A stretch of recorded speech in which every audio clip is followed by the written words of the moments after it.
اور ایک وبا تو ہمارے سارے ملک میں پھیلی ہوئی ہے میراث کے سلسلے میں کہ عورتوں کو میراث نہیں دی جاتی. جو جتنے بڑے مرنے والے کے بھائی بند ہوتے ہیں وہ میراث پر قابض ہو جاتے ہیں اور عورتوں کو میراث کا حقدار سمجھتے ہی نہیں. حالانکہ قرآن کریم فرماتا ہے کہ للرجال نصیب مما ترک الوالدان والاقربون وللنساء نصیب مما ترک الوالدان اقربون مما قل کثر نصیبا مفروضا. کہ جب کوئی کسی کے رشتہ دار انتقال کریں اور وہ اپنا کچھ مال چھوڑ کر جائیں تو اس میں مردوں کا بھی حق ہے، اس میں عورتوں کا بھی حق ہے. الگ الگ کر کے بیان فرمایا اللہ تعالیٰ نے. للرجال نصیب، مردوں کے لیے حصہ ہے اس میں، اور للنساء نصیب، عورتوں کے لیے بھی حصہ ہے اس میں.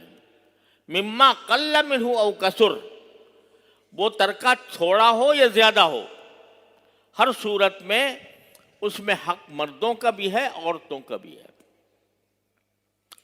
جیسے اگر ایک شخص کا انتقال ہوا، وہ اپنے بیٹے بھی چھوڑ کر گیا، اپنی بیٹیاں بھی ہیں، بیٹے بھی ہیں اور بیٹیاں بھی ہیں، تو شریعت نے فرمایا بیٹے بھی حقدار ہیں میراث کے اور بیٹیاں بھی حقدار ہیں.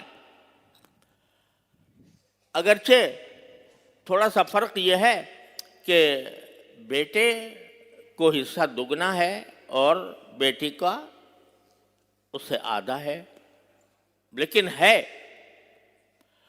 اور وہ آدھا حصہ بھی بہت بن جاتا ہے بسا اوقات. لیکن رواج ایسا پڑ گیا ہے پورے ملک میں کہ اگر اول تو میراث تقسیم ہی نہیں کرتے سرے سے، سب سے پہلا گناہ تو یہ ہوا. اب جو شخص بھی اس ترکے میں سے کھا رہا ہے وہ حرام کھا رہا ہے، اس واسطے کہ اس میں ہر ایک دوسرے شریک کا حصہ ہے.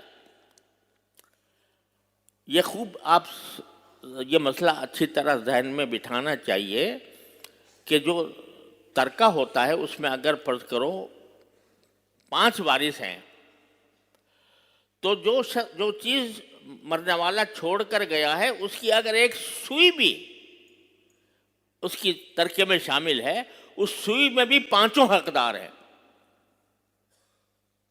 اگر وہ ایک کپڑا چھوڑ کر گیا پہننے کا، اس کپڑے میں بھی 5 حقدار ہیں. اگر وہ کپڑا کوئی وارث دوسروں کی مرضی کے بغیر استعمال کر رہا ہے تو وہ حرام کر رہا ہے.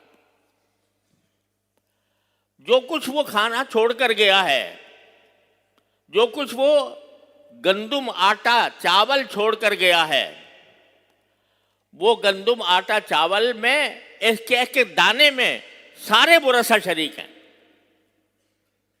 ایک ایک دانے میں اگر کوئی آدمی دوسروں کی اجازت کے بغیر اس آٹے سے، اس چاول سے، اس گوشت سے وہ کھا رہا ہے، حرام کھا رہا ہے جب تک کہ دوسروں کی اجازت موجود نہ ہو.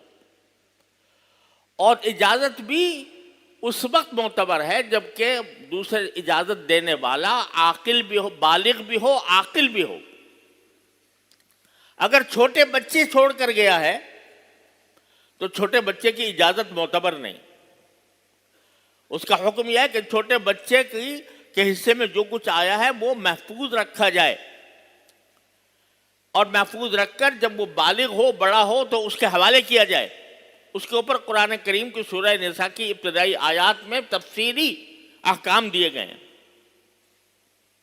کہ بس فرض کرو کہ ایک شخص کا انتقال ہوا اور اس کے 2 بیٹے بالغ ہیں اور 2 نابالغ ہیں، تو ان بالغ بیٹوں پر واجب ہے کہ وہ اپنا حصہ الگ کر لے اور جو 2 نابالغ بچے ہیں ان کا حصہ الگ کرے، اور نابالغ بچوں کا حصہ الگ کر کے رکھ دیں. اس میں کوئی خود تصرف نہ کریں، اسے خود استعمال نہ کریں، بلکہ اس کو الگ کر کے رکھ دیں. اور الگ کر کے جب وہ بالغ ہو جائے اور اس قابل ہو جائے کہ وہ مال دولت کی حفاظت کر سکے، اس وقت اس کے حوالے کریں۔ آپ ذرا ہم سب اپنے گریبانوں میں منہ ڈال کر دیکھ لیں کہ ان احکام کی کیسے، کیا واقعی ہمارے معاشرے میں رعایت ہو رہی؟ اول تو ترکہ تقسیم ہی نہیں کرتے، اور ایک آدمی جو جس کے منہ میں آ رہا ہے وہ کر رہا ہے، یہ دیکھے بغیر کہ یہ میں حلال کھا رہا ہوں یا حرام کھا رہا ہوں۔ عورتوں کا حصہ دینے کا تصور ہی نہیں ہے، اور اگر کہیں کسی کے دل میں کچھ خوف آ گیا کہ بھئی عورتوں کا بھی حق ہوتا ہے، تو ان سے زبردستی معافی نامہ لکھوا لیا جاتا ہے کہ ہم اپنے حصے سے دستبردار ہوتی ہیں۔ وہ چاہے دل سے کریں نہ دل سے نہ کریں، ان سے ایک تحریر لکھوا لی کہ ہم اپنے حصے سے دستبردار ہیں۔ وہ بیچاری ایسے حالات میں جب کہ باپ کا انتقال ہوا مثلاً، صدمے میں ہیں، اس وقت میں اگر کوئی بھائی کہے کہ بھئی تم اپنا حصہ چھوڑ دو، تو وہ بیچاری مارا باندھی اور مغلوب ہو کر جواب دے دیتی ہے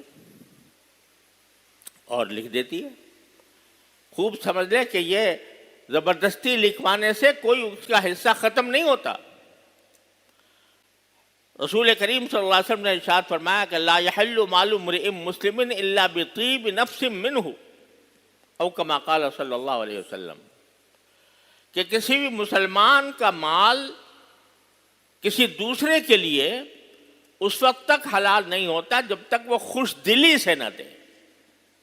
صرف زبانی اجازت کافی نہیں ہے، بلکہ خوش دلی سے اس نے دیا ہو تو حلال ہوگا، ورنہ نہیں۔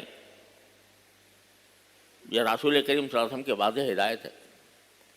لیکن عورتوں سے زبردستی لکھوا لیا، وہ بیچاری مغلوب ہو کر مجبور ہو کر لکھ گئی۔ طیب نفس، اس کی خوشدلی شامل نہیں ہے، تو وہ اگر وہ حصہ بھائی کھا رہے ہیں تو اس میں حرام شامل ہے، ان کے کھانے میں حرام شامل ہے۔ یہ ایسی ایک وبا ہے جو پورے معاشرے میں پھیلی ہوئی ہے، اور اس کے خلاف آواز نکالنا مشکل ہو گیا ہے۔ افسوس ہے کہ علماء کرام بھی اپنے مواعظ میں اس مسئلے کو وضاحت کے ساتھ بیان نہیں کرتے، یا تو توجہ نہیں ہوئی، یا اس وجہ سے کہ اگر اس کے خلاف بولیں گے تو سارا معاشرہ ان کے خلاف ہو جائے گا۔ اب ہمارے ہاں سے ماشاءاللہ بڑی تعداد علماء کی فارغ ہو کر جاتی ہے، اور اب جانے والی بھی ہے۔ وہ اپنے اپنے علاقوں میں پہنچتے ہیں، وہاں پر جو غلط رسمیں یا غلط رواج پائے جا رہے ہیں جو صریحاً حرام ہیں، ان کو لوگوں کو اس سے باخبر کرنا ان کی ذمہ داری ہے۔ ان کی ذمہ داری ہے کہ لوگوں کو بتائیں کہ بھئی یہ کام، اس سے ہماری کھانے میں حرام شامل ہو رہا ہے، ہمارا لقمہ حرام ہو رہا ہے۔